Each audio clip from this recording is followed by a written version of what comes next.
Փառավորվի մեր Տերը, սիրելի քույրեր, եղբայրներ։ Իրականում եղբայրները ինչ որ խոսում են այստեղից,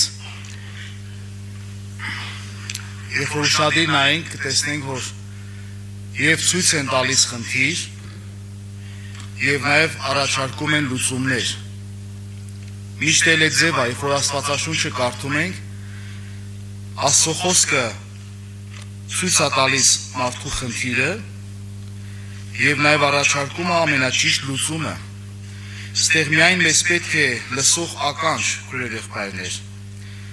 որովհետեւ եթե մենք չլսեցինք,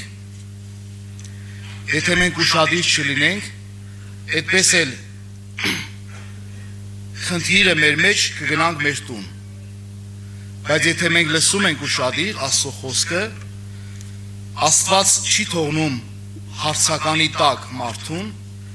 այլ Աստված ցույց է տալիս մարդուն ճիշտ ճանապարհը։ Աստված ցույց է տալիս մարդուն ճիշտ լուծումը, ինչպես պիտի անի մարդը, որպեսզի իր խնդիրներից ազատվի։ Բայց մենք երբ որ կարդում ենք Աստվածաշունչը, տեսնում ենք, որ մարդու մեջ մի գլոբալ խնդիր կա, որ մարդը բռնված է անհավատությունով, եւ մարդը այդ անհավատության պատճառով ինքը չունի ոչ մի շնորհք, չունի ոչ մի հաճելի վիճակ Աստծո առաջ։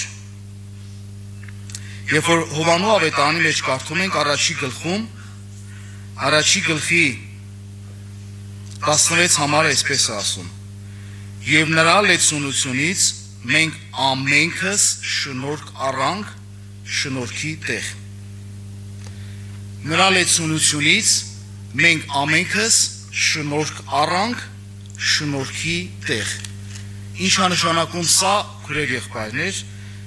չի ասում ոմանք, ասում ամենքս։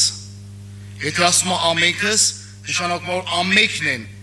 անշնորհքության մեջ, ամենքը շնորհք չունեն, այլ ամենքը շնորհքի կարիք ունեն։ Եվ այս շնորհքը սա Հիսուս Քրիստոսի բերած շնորհքն է, որ ինքը բերեց մի շնորհք, մի կյանք, որ մարդու համար լրիվ անընդունելի էր, մարդու համար լրիվ, այսպես ասած, անսովոր էր, որտեղ մարդը սրա մասին ոչ լսել էր, ոչ տեսել էր, ու գիտեք ինչի, որտեղ մարդը, հենց առաջի մարդը, այս շնորհքը չճաշակեց, խաբվեց սատանայի կողմից, ինչպես եղբայրները նշեցին, եւ այս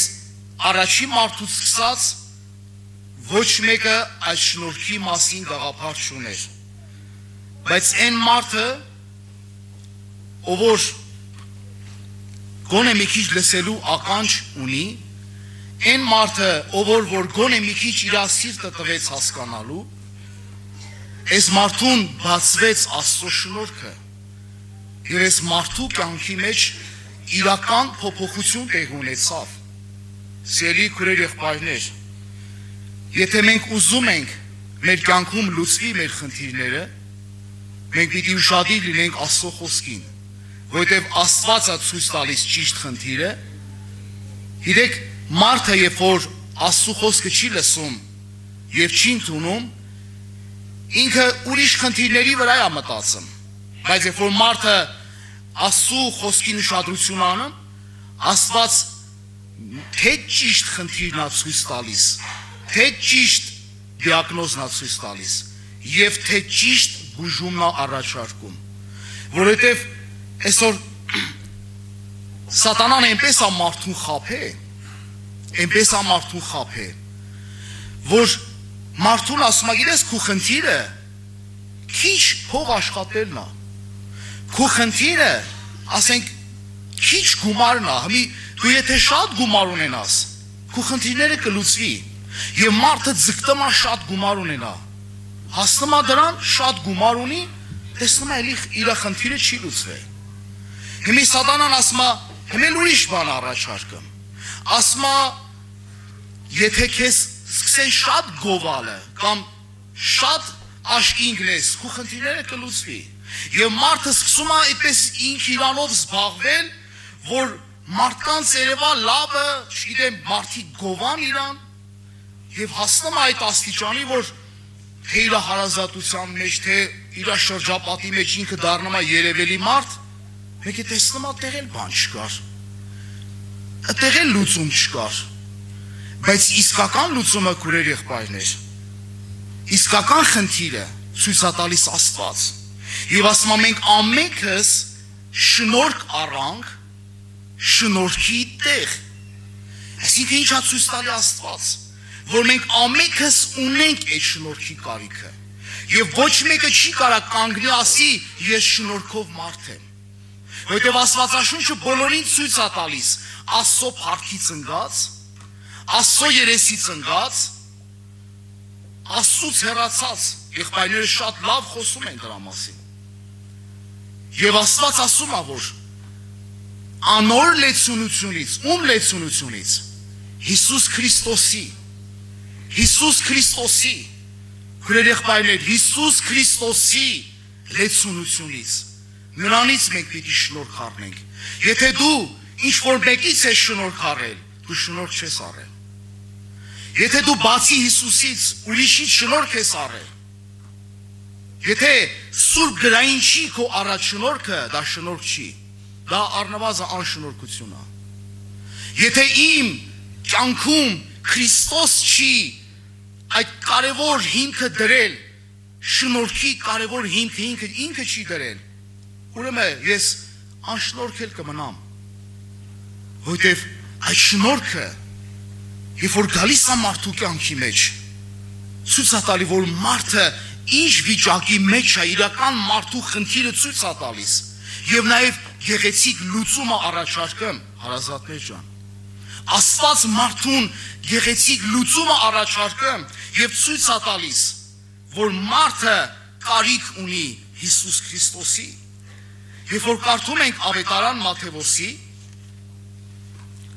Ավետարան ըստ Մատթեոս 9-րդ գլխում, ուրեմն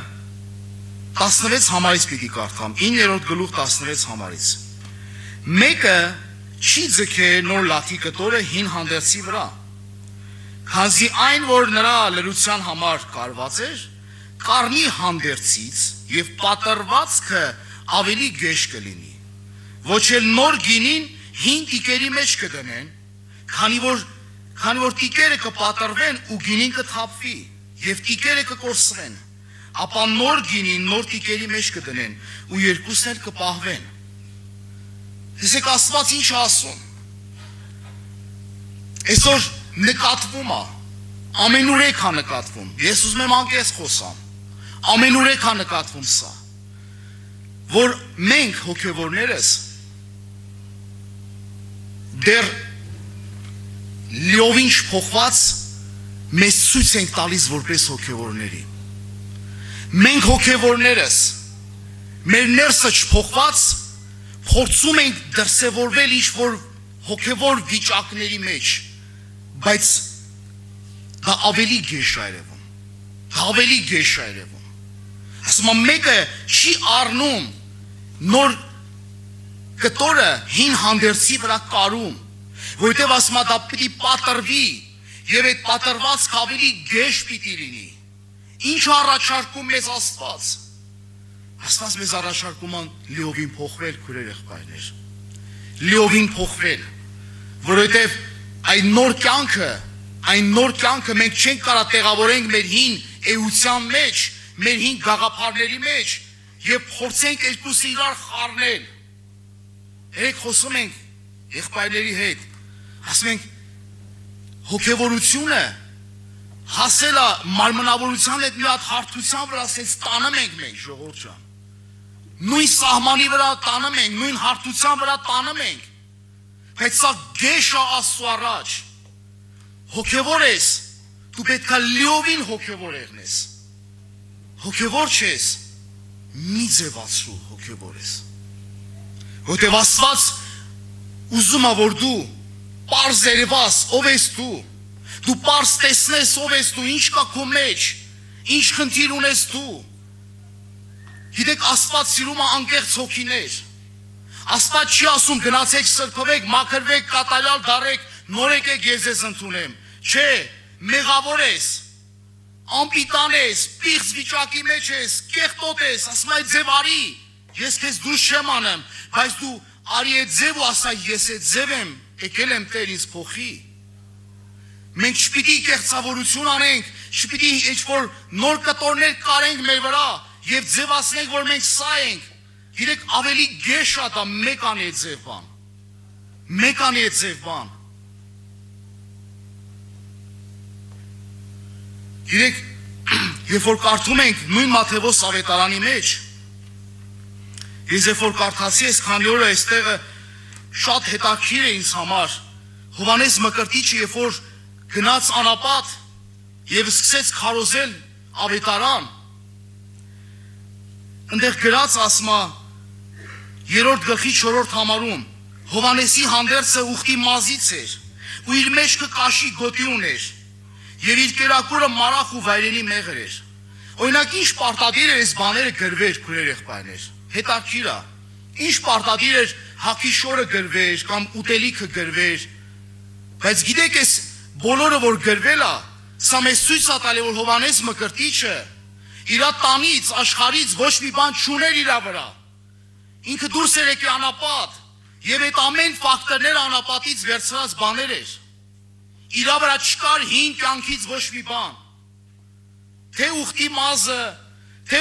վայրենի մեղրը, թե մարախը, դա սորական տեղից չի, դա անապատից ստացած բաներ է։ Եթե մենք այսօր ուզում ենք քուրեր եղբայրներ, մեր կյանքը Աստծո առաջ հաճելի լինի, մեր ծառայությունը, մեր գործունեությունը, մեր ապրածը, մենք պիտի